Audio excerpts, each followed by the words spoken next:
Okay, welcome back, folks. That was a good little break there. We're going to jump into sports, and pretty much, actually, I want to play this real quick. Let's see if I can pull this up. That wasn't what I wanted. Where'd it go?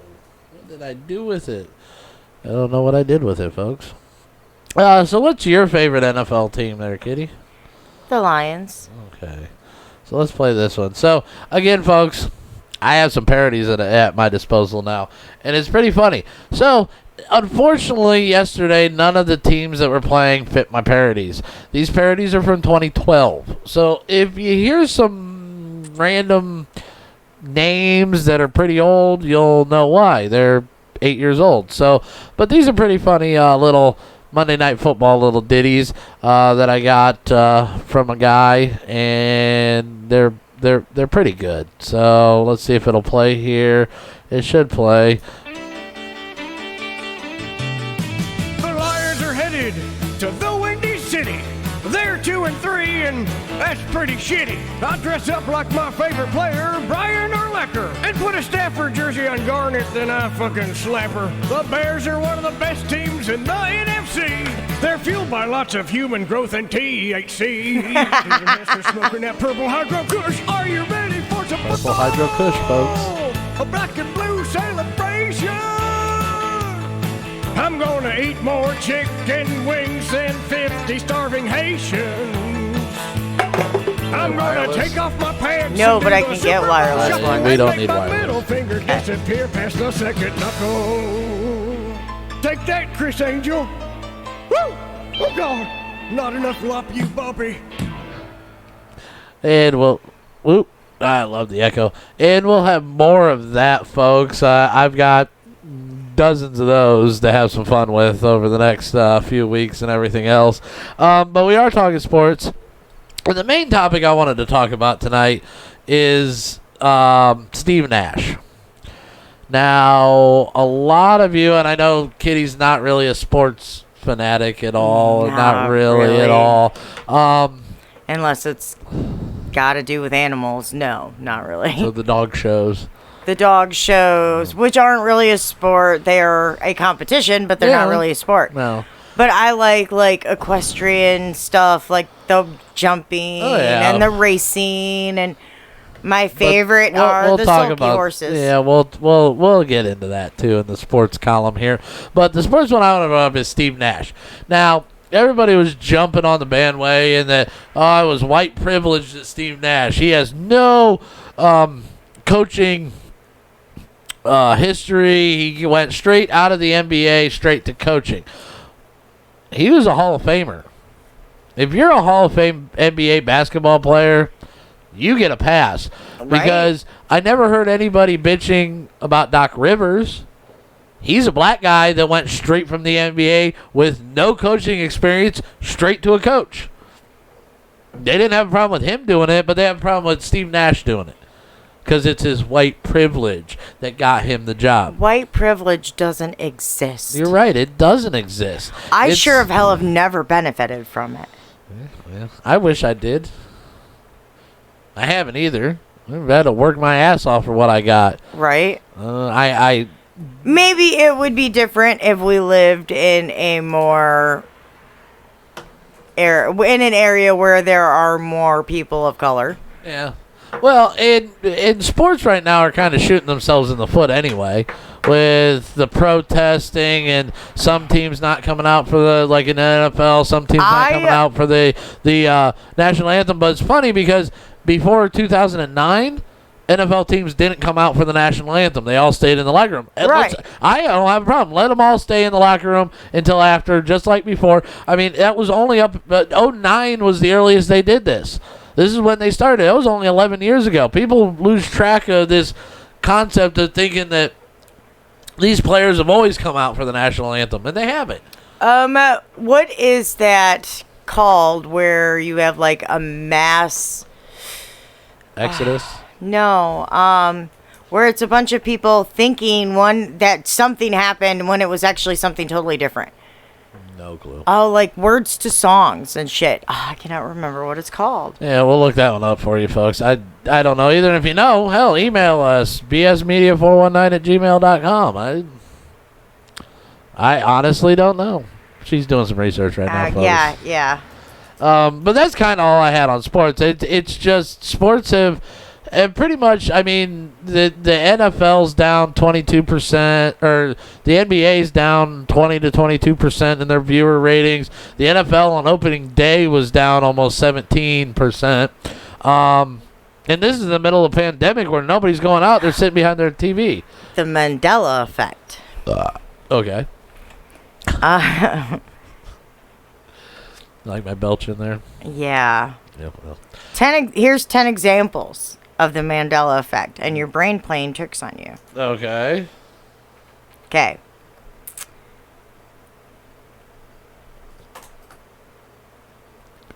Okay. Eventually she'll get it here. Despite your fond childhood memories, Fruit Loops has always been spelled F-R-O-O-T loops and not F-U-I-F-R-U-I-T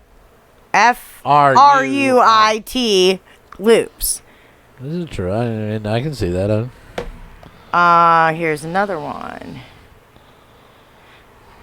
Why is our delay so long on live? Man, that sucks. I don't know. I don't either, but our delay is 2 minutes. I don't know. Something's going on. I don't know. Maybe we're not. Okay. If you think the quote from Star Wars, the Star Wars series, is Luke, I am your father, you're wrong. Because it's no, I am your father. Yeah. But everyone remembers it being Luke, I am your father. Yeah, I heard about that one.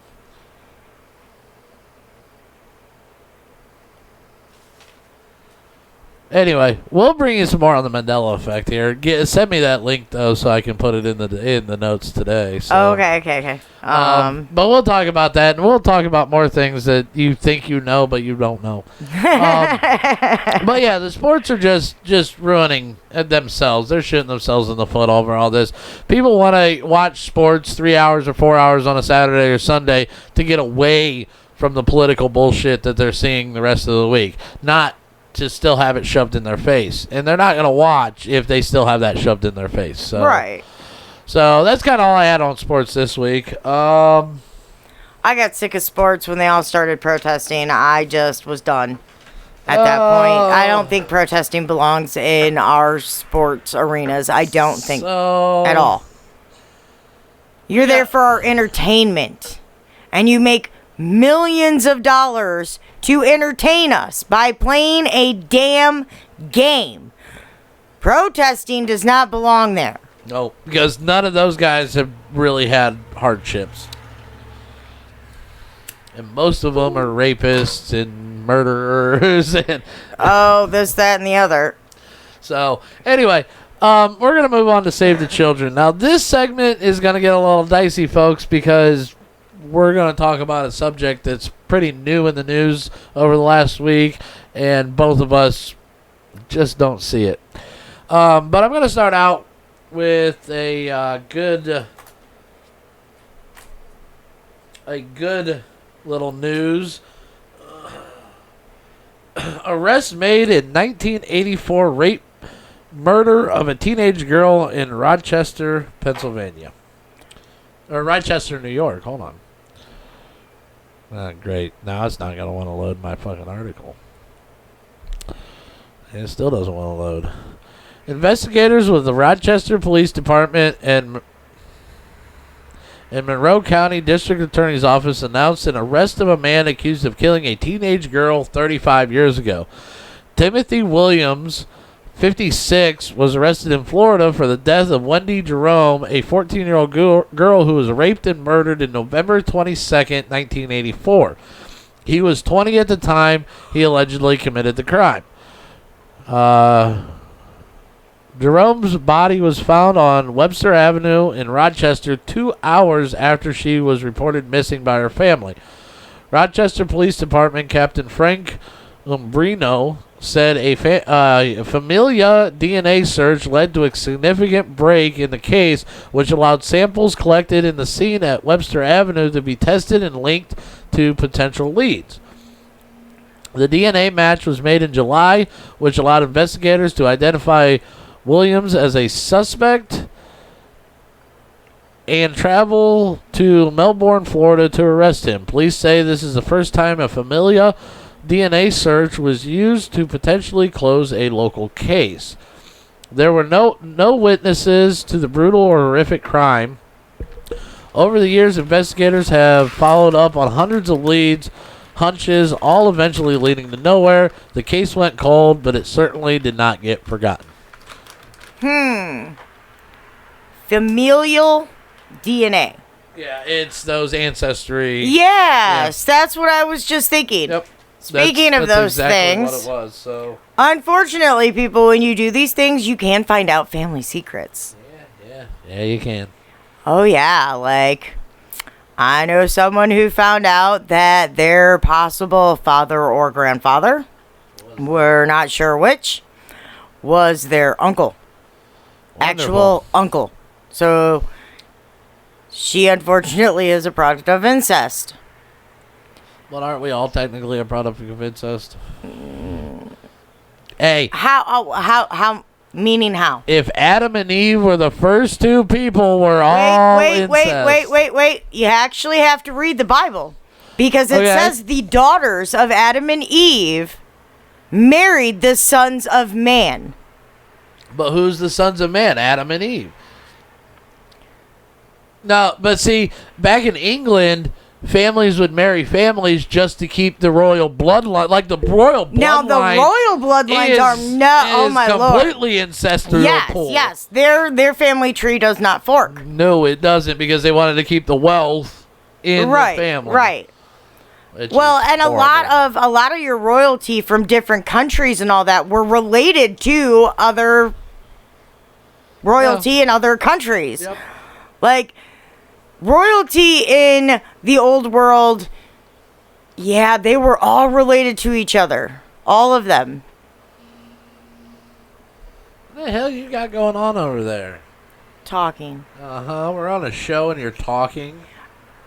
He was trying to watch our show, but it kept freezing on his phone. It probably is. I mean, I got a 2-minute delay right now, and my stream keeps feeding in and out. Anyway, hi, Jason.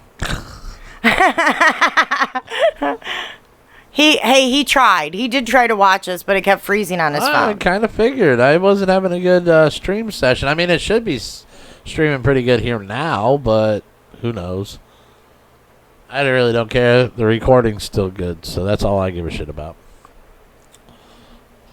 Blip, blip, blip, blip, blip, blip, blip, blip. Okay, on to the second topic of Save Our Children that most of you are probably not going to have really... Oh, this was the one I was waiting for anyway. So, there's this new show on Netflix called Cuties. Everybody here in the United States is up in arms. Heaven forbid they make a movie like this. But if you actually sit down and watch the movie, the claims that are being made are nowhere even close to what the actual film is about. And the person that created it, one, is a black woman. A French Muslim. Oh, yeah, French Muslim black woman. And it's her depiction of what our society really is nowadays. It shows 11-year-old girls watching provocative older women dancing and trying to adapt and grow and emulate. Yes, and emulate what they're doing. So yes, there's a couple scenes that I can see. There's an 11-year-old girl trying to twerk and teach others to twerk and humping the ground, and they do talk about sex, but what 11 or 12-year-old doesn't talk about sex, male or female? Number one, this is all in France, okay? The European cultures are completely different than American cultures. But if you look at our kids, they do the same damn thing. But I'm just saying, what 11 to 13-year-old is not talking about sex? Most of them know what it is, talk about it. If you will watch the show, you will see that, yes, the girls dress provocatively, but it's not their parents letting them do this. They sneak out, they leave the house, and then change. And the one... And we did that when we were younger. And the one mother actually gets mad at her child for doing that and tries to punish her, which just kind of pushes that daughter farther into the group that she's been accepted to in the film. This is what I say. It's a 2020 French coming-of-age comedy/drama. This is why I say parents need to not only parent your child, because you do have to correct them when they're wrong. Yeah. But you do have to try to guide them on their own path and let them be themselves. Yes. Let them find out who they are for themselves. Don't try to tell them who they should be. Well, and that's what these girls are. They hear about a dance competition. They decide they want to try to join the dance competition. So they learn dance moves from what they see on social media and videos and everything else, which is exactly what the kids are doing nowadays. And exactly what we did when we were younger. So, but now people are pissed because this is pornography, and we got 11-year-old girls supposedly showing their tits. I watched the show. I didn't see no 11-year-old boobies. Right. Ever. I saw some midriffs from some halter tops and some other stuff that these girls were wearing. But again, I walk out into public and I see the same fucking thing with parents right by their side allowing their kids to dress this way. So I don't understand why, just because it's a show and it's actually showing what's going on in our societies now. Right. And bringing it to forelight, now people are pissed. I'd have been pissed 5 or 10 years ago when parents allowed this to even happen. Right. So, the movie, what it's getting stereotype over social media and everything else is not even close to what this movie was about. And people are just up in arms because, heaven forbid, somebody actually shows what our society is going through and what we're doing. So... And not only that, our skewed vision of parenting. Very skewed. Because, unfortunately, here in the United States, the government has dictated a lot of how you can raise your child. Oh, yeah. Sorry, folks. I wholeheartedly believe in spanking. I wholeheartedly believe in spanking. I do not believe in beating your child. Don't get me wrong. There's a difference between... But a hand to the butt? I mean, come on. They got to learn somehow. And I know hitting is wrong and this, that, and the other. No, but it's punishment. There's a difference between abuse and punishment. Right. It is too hard to punish kids nowadays. You can't send them to their room. They got video games and a TV in there. You know, my parents, how my mother grounded me is she would take away all my books. Because I didn't have a TV growing up. I had a radio and I had my books. And I still get into a book and I will read for hours on end and not pay attention to anything but the book that I'm reading. Which used to irritate my mom something awful. Because I wouldn't hear her when she would talk to me because I was too busy reading.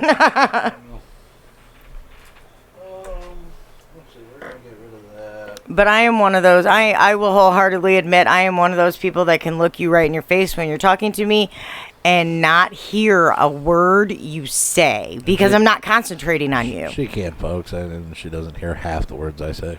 I hear most of what you're the one that doesn't hear most of what I say because you're too busy with your nose in your phone.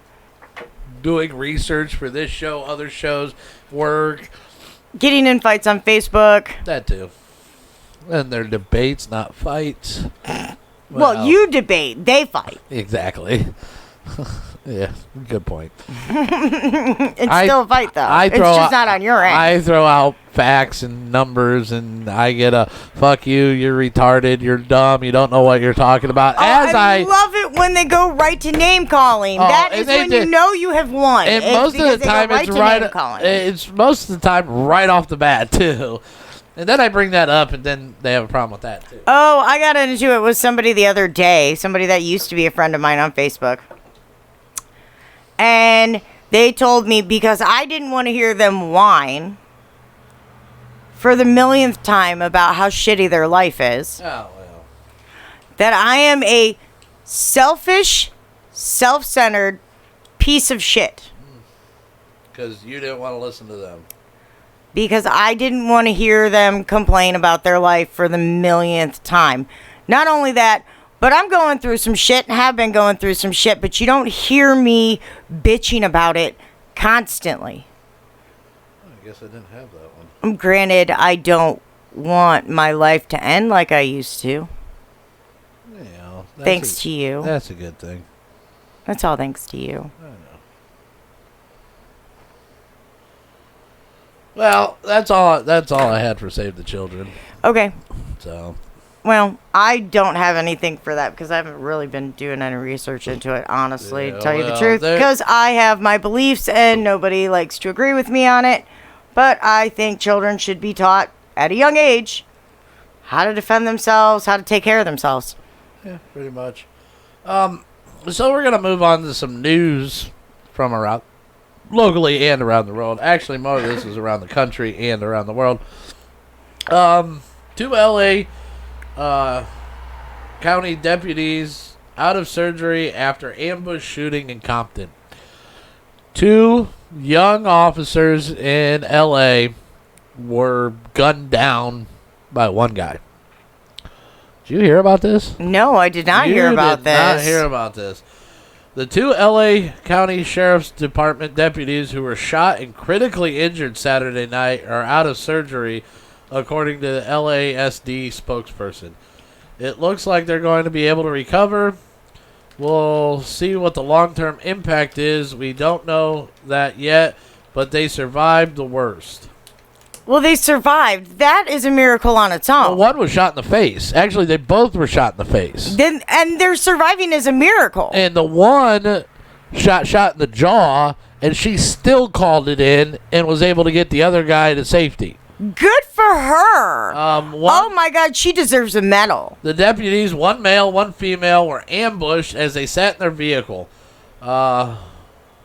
They both deserve medals, in my opinion. You get shot in the face and you survive it, you deserve a medal. Yeah, the two officers, a 31-year-old mother and a 24-year-old man, were taken to local hospitals. Now, there has been video that came out of guys laughing about this. There were people at the hospital trying to block the ambulance from allowing them into the hospital. You're kidding. No. I mean, some of these people out there are just right pieces of shit. Black, brown, white, or indifferent.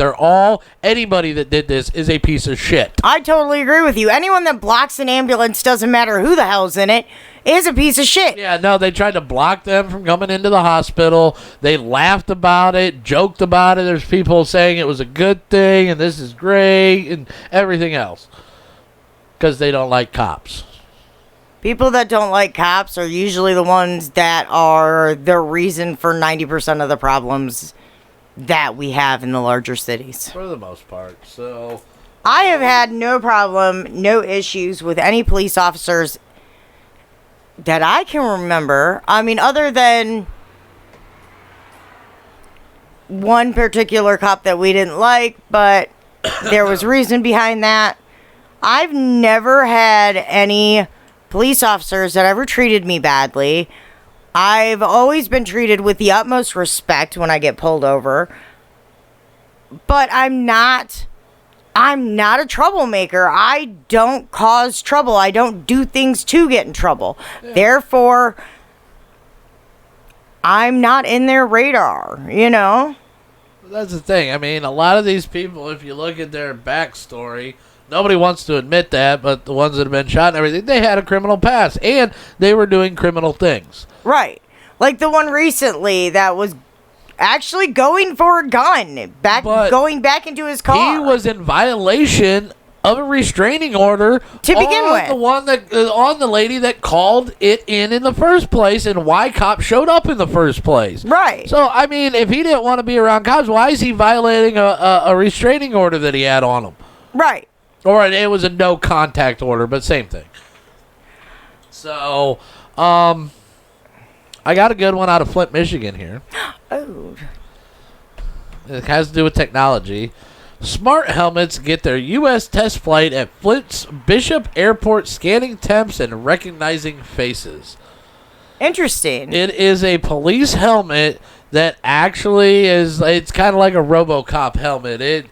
It tells people's temps. Well, then Michigan's the right place for it because that's Detroit was the setting of RoboCop. Yes, sir. So Flint Bishop Airport says it's the first airport in the nation to equip police officers with smart helmets that can read people's temperature using thermal imaging and identify wanted criminals through facial recognition technology. I love it. Officers from the airport and Key Biz, an Italian manufacturer, announced a partnership in the virtual news conference Friday, August 28th, and said the new equipment will initially be used to detect body temperatures in order to identify people who might have a fever and may have COVID-19.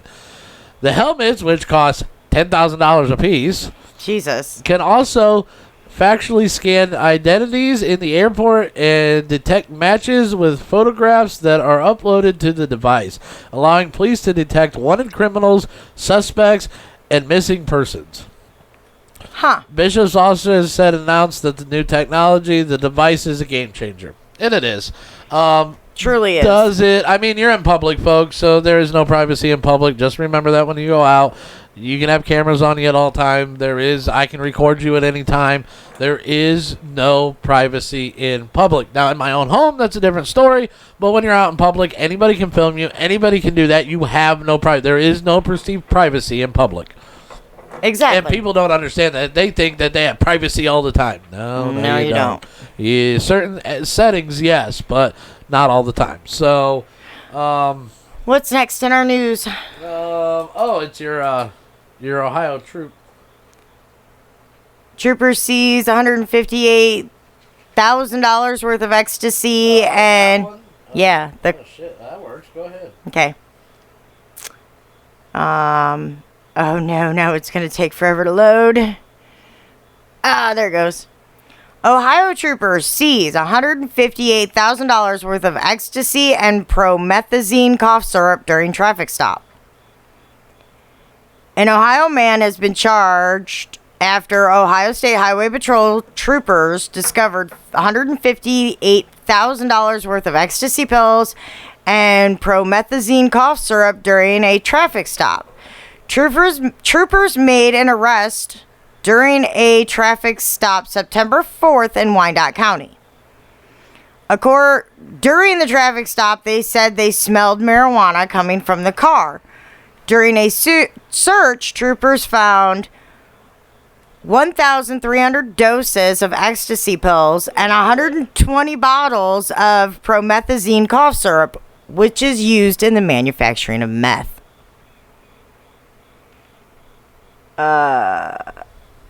I'm not going into who it was and all that kind of stuff because I personally don't think that should be over the airways. Yeah, we're good. But this person is in jail and charged with possession of drugs. Link will be down if you want to go check out the name, folks. Yeah. All right, so that's the end of that one. Yeah, well. I mean, they got some meth off the streets for now. And some ecstasy, which, yeah, it is what it is. And then this is kind of you wanted me to have it in a different segment, but we're going to do this now. Ohio troop train collision remembered 70 years later. Oh yeah. A horrendous sound the morning of September 11th, 1950, woke June Markle from sound sleep, making her sit straight up in bed. It was the last good night's sleep the then 13-year-old would get for a while, as images from that day would stick with her. A rail disaster 70 years ago near West Lafayette, Ohio, killed 33 soldiers and injured 278. Bob Jones, 17 at the time, can still vividly recall the stern body parts and pools of blood. The wreck was a major historical event that changed many lives and served as a testimonial to how the people of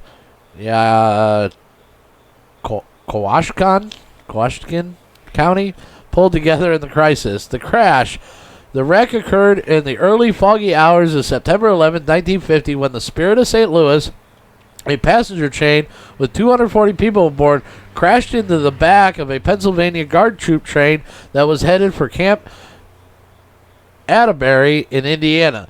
The troops train was carrying the 28th Division, the 109th Infantry Regiment of Carbondale, and Honesdale, Pennsylvania, and the 109th Field Artillery Battalion from Wilkes-Barre, Pennsylvania. All were on their way to complete training after being called into service during the Korean War. After a rupture in the air brake hose stalled the troop train for about 5 minutes near West Lafayette, the passenger train, en route from New York to St. Louis, plowed into the rear of the stop train around 5 a.m. The train was traveling at 48 miles an hour, and members of the Field Artillery Unit were resting. The train's engineer would later testify he was running late and going too fast. But it doesn't say how many civilians were injured or anything like that, because it was a passenger train. The one that, but you got to remember, so the back end of the troop train was what got hit. That's right. Why there were so many injuries there. But it doesn't really say that. It only said 33 people were killed, or did it say troops? It did say troops. 33 soldiers and injuring another 278. So maybe nobody on the other train got hurt because they were farther back from the engine. You know what I mean? But I don't know. I would have to do some research on it. We can revisit that, but that was a little short history here. Can I do the one about the 17-year-old luring the Domino's delivery man with fake pizza order? If you want to, yeah, go ahead. 17-year-old girl lured a Domino's delivery man with fake pizza order before killing him. A 17-year-old girl shot dead a new father after luring him to an abandoned house with a fake pizza order, court documents show. Jalen Billups tried to rob Joshua I'm going to murder this last name. I am so sorry. Murder away. Because he was murdered. Youngersman? I don't know. It starts with a U. I'm just going to call him Joshua. Probably Hungersman. While he was delivering pizza, but shot him when he asked someone to call police in Lafayette, Indiana. Police found the 37-year-old dead on Monday, August 31st, after there were reports of shots fired around 11:15 p.m. They also found the body of Billups' boyfriend, Alberto Van Meter, 19. Did he kill him too? Just wait. Okay, I'm waiting. 19 nearby with a Domino's pizza box, 2 drinks, and cash laying on the ground beside him. Mr. Joshua, because I'm not murdering that last name over and over again, is believed to have shot Van Meter in self-defense after the 19-year-old tried to rob him. Billups allegedly shot the delivery man at point-blank range. The Lafayette Journal and Courier reports that Mr. Joshua was found with a .38 Smith & Wesson revolver in his pocket with rounds fired. He had a permit to carry the gun. The coroner ruled that Mr. Joshua died of multiple gunshot wounds and Van Meter died of a single gunshot wound. Billups is charged with killing Joshua and is being held without bond. In a second murder count, she is also charged with causing Mr. Joshua to kill Alberto Van Meter. She is also charged with conspiracy to commit armed robbery, theft, pointing a firearm, and carrying a handgun without a license. She will go to trial in February of 2021. Mr. Joshua leaves behind his wife, Jenny, stepson, Logan, and his 6-month-old son, Sebastian. 6 months old, folks. This child has to grow up without a father. Over some stupid Because of bullshit. greed. Yep, pretty much. And laziness. You couldn't go out and get a damn job to earn that money. And everybody knows that They had guns, pizza though. delivery drivers do not carry over $20. Not a lot, at least. What are you going to get? Maybe 100? Maybe. If that. Well, and the man worked a day job. Like, he was a butcher for 13 years and decided to take the Domino's job 2 years ago to help support his young family. And this 17-year-old girl destroyed a family over a little bit of cash. Very little. So, yeah, That's an absolute horrible. waste. An absolute waste of 3 lives. Not just 1, but 3. Over stupidity. Yeah, well, that's our world we live in now, though. It's really scary sometimes to think about that. So, yeah, it's just stupid. Stupid right there. Okay, we're going to mow. I got one global news. I wanted to bring this up last week. It does have to do with coronavirus, but I'm going to talk about it tonight. Okay. One of Europe's largest brothels filed for bankruptcy. One of Europe's biggest brothels has filed for bankruptcy after being unable to operate for months due to coronavirus restrictions.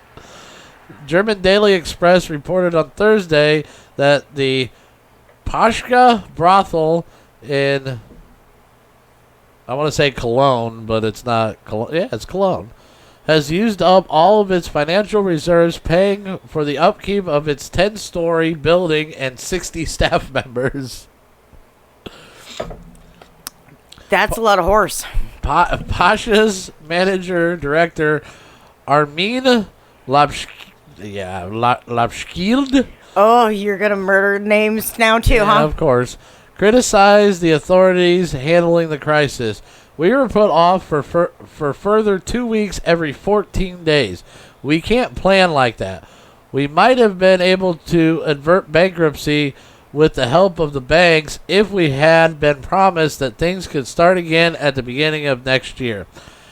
As part of the wide range of efforts to curb the spread of coronavirus, the German state of North Rhine-Westphalia, where Cologne is located, banned prostitution 5 months ago.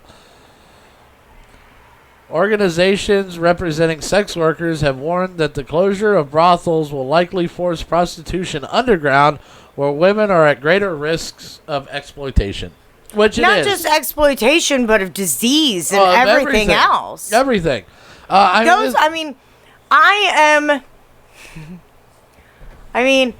would not be one. I would not be one that would ever participate in the world's oldest profession. I don't pay for sex, but hey, but to each their own. But I am one that I am. If it's going to be like how it is out west, Yeah. I'm all for the brothels. You keep the women safe. They get better health care than they would anywhere else, really. Of course. And, really, can you think of an easier way to make money? I wish I could get paid to have sex. Oh, well, I don't because I probably could, but no. I would. Shit. Unfortunately, nobody's going to pay me for sex, unfortunately. But, if I could, I would. I'd be a male whore.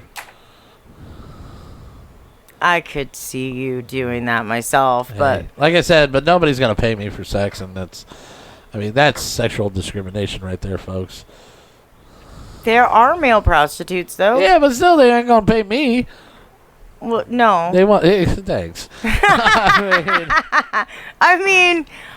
Don't get me wrong, babe. If a woman's going to pay for sex with a male... Yeah, he's going to be fucking hot. I'm sorry. And she's probably going to be very fugly. Usually. Yeah, so...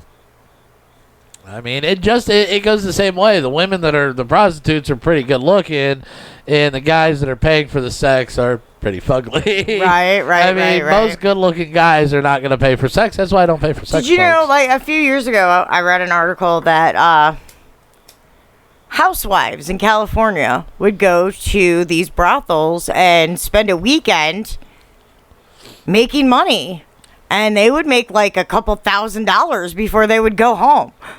I know strippers that do that in one night. I seen a stripper make $600 or $700 one night. I didn't give her shit. I gave her like $10 total the whole night. But that's the way I interact with strippers. I've given strippers nothing because of the way they talk and think that for some reason I need to pay their wages. You need to get better at your job and the money will just flow to you. Not try to make me feel sorry for your not being well off and not making any money. I don't give a shit about that. I was too ugly to be a stripper and too ugly for porn. So well, maybe we'll make porn later. yeah, right. I own an entertainment company, folks, and maybe I'll make porn eventually. I don't know. It's in the works. It's part of my business plan. I'm not lying. It was part of the business plan from the get-go. I have an entertainment company. Yeah, but you're a little greedy with me, so. Oh yeah, you won't be in the porn. I'll hire other people, like the guys and the girls. I'll hire them. I'll just be filming it, directing it, and yeah, no, we ain't gonna be in the porn. But doesn't mean my entertainment company doesn't have porn as a fallback. I'm still too ugly for porn, so. We'll make our own private porn. Sure. Why not? Okay, folks. So that was out there. That was my global news. Only thing I have left on the agenda tonight, Kitty, is our good news. So, I think one of those is mine. Yeah, the electrician. Yes. You want to do that one first, yes, or do you want me to do the other topic for the good news tonight? You do that one first. Okay. Because it's going to take me a minute to get to it. That's fine. 9-year-old Ohio boy beats cancer, receives special tree house from Make-A-Wish. Newark, Ohio, a 9-year-old Newark boy heartfelt wish has come true after a long battle with cancer. Oh, shit. I didn't have it pulled up. Give me a second. No, I did. That's all it had, and then I had to read more, and so... Lincoln White's young life has not been easy. He was diagnosed with leukemia at the age of 3. His mother, Amanda White, said it was difficult to see her son in the hospital. Make-A-Wish Foundation grants 14-year-old boy... wait, that's a different one. Lincoln would also be seen smiling despite everything he has gone through, his mother says. It hasn't interrupted his life too much, said Amanda White. However, Lincoln said it's his faith in God that kept him strong, and he would ask other kids his age to turn to God as well. After learning about Lincoln's story, Make-A-Wish decided to grant Lincoln's wish to lift up his spirits after everything he's gone through. But Lincoln said after beating cancer, he's decided to change his original wish to something else. At first, he was going to Hawaii. Make-A-Wish had planned his trip to Hawaii, and last minute, he decided he wanted something that would last forever, said Amanda White. On Saturday, his wish, a treehouse, was completed. Lincoln said he will be taking many naps in it and hopefully adding a television inside it to watch with his friends and cousins. Make-A-Wish board member Martina Zenos said despite being in the middle of a pandemic, she wants to remind others that there are many kids that need them to help of others at this time. Children with critical illnesses are already vulnerable. Now it's even more so because there are certain wishes that can't be fulfilled. We need to get creative and see what other kind of wishes we can grant. And if you want to go make a wish, it's oki.wish.org. Link for that and this article will be in the description. But that's the thing. They're thinking about COVID and everything else, and they're not thinking about all these other illnesses that these people are going through that they're not getting the proper treatment. They're not being diagnosed with, like, a lot of cancer screenings have been lost over the 5 to 6 months, which could be more deaths from cancer than what we just saved from locking down everybody in COVID. I mean, like I said, it's a shuffle of the deck. We just passed on the deaths to another part of society, and I don't think we really saved anybody in locking down and doing all this stuff. Not really. Now, yes, I can see social distancing, keeping your distance, wash your hands, good hygiene practices. I mean, there's a reason I don't get sick, folks. It's not because I wear a mask all the time.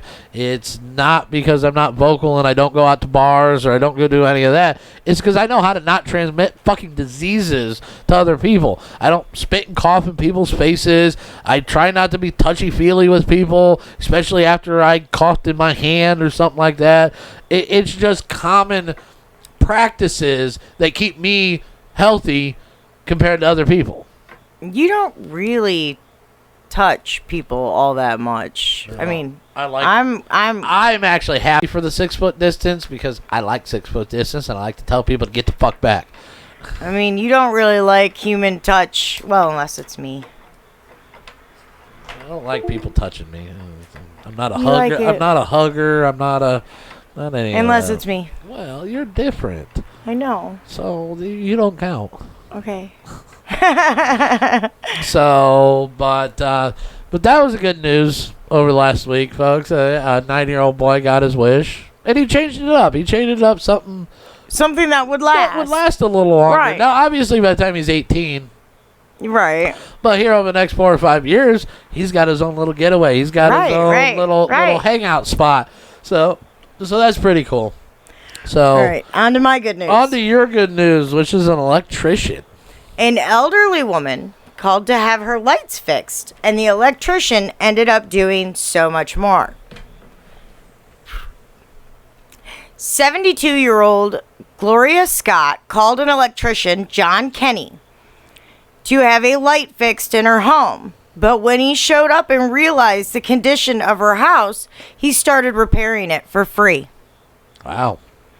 CBS Sunday Morning reports that when Kenny arrived, he discovered that it was way more than just the lights that needed repaired.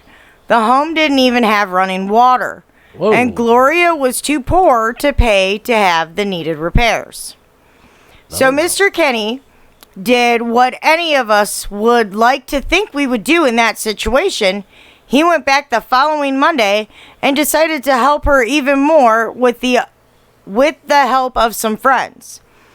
The group of handy folks have now named themselves Gloria's Gladiators. Nice. And Kenny told CBS Sunday Morning's Steve Hartman that this won't stop with Gloria's house. He hopes that chapters of Gloria's Gladiators will pop up across the country, all with the same goal of helping seniors who need it. I like that. Maybe we'll look into this over the next couple of weeks and see if we can't get our own Gloria's Gladiators from this area to help out. I think that would be amazing. No, but I mean, people don't realize that these seniors live on a fixed income. And some don't have family, or they have family that just don't help. They won't go out and help out. Like, my family's a little different. Your family's a little different. Your mom wanted tomatoes. Oh, yeah, I got to pick those for her. Yeah, well, I have tomatoes in the backyard. Go pick them. Take them to your mom. I'm not that bad. My grandmother asked me to come do something. I go rake her leaves, clean up her yard. But there are elderly folk out there that don't have that, or their own family's pieces of shit that won't come over and actually help take care of it. That's where it comes down to a little bit more. But there are some out there that just don't have anybody. Right. And they don't want to go ask, because a lot of the older folk are, I don't want to say stubborn, but they grew up not needing or wanting to ask for help. I would do absolutely anything for my immediate family members. Yes, but again, a lot of family members won't. I think you have some in your family that would live a couple blocks away and won't even go say hi to their mom or help their mom out. Well, I I have people in my family that do not have children and all that kind of stuff, and I sure the hell ain't going to check on them because I don't like them. Yeah, well. And that's their own fault. They're the reasons I don't like them. It is not anything, misconstrued, whatever. Misconstrued. Yeah, whatever. Whatever I was trying to say there. It is not something that I did. They don't like me because I am my father's daughter. Yeah, well, I'm glad I'm a Lynn through and through. I'm glad you're your father's daughter. Me too.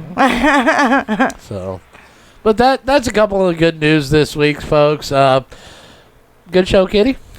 Did you realize that was that was 2 hours? Yes, I did realize it was 2 hours, and that one did. I mean, it seemed 2 hours, but not quite. I mean, it's still good. I mean, it was still good. I mean, I'm not exhausted like I was last week. No, and we're gonna do more of 8 o'clock shows, folks. Hopefully, I can figure out some blurbs here on why I was lagging and our stream didn't really come good through on Twitch. But we have the YouTube video, like I said. Go check us out. Nobody called. Go figure. Well, it happens. Yeah, eventually maybe we'll start getting people calling in. I'll talk to some people and see if I can get them to call in next week. That's fine. I don't know how their end will sound. Our end will sound beautiful on the recording end. Like, we'll hear them just fine. Everything will come through good. Their end, though, I've heard it's kind of like echoey. And, it is. Yeah, well. It is. And guess what? Not my problem. As long as I can hear them and they can hear us, we're good to go. So, right. Anything else before we leave the folks tonight? Make sure you spay and neuter those pets, people. There you go. Everybody have a wonderful night, and we'll see you back here in 2 weeks.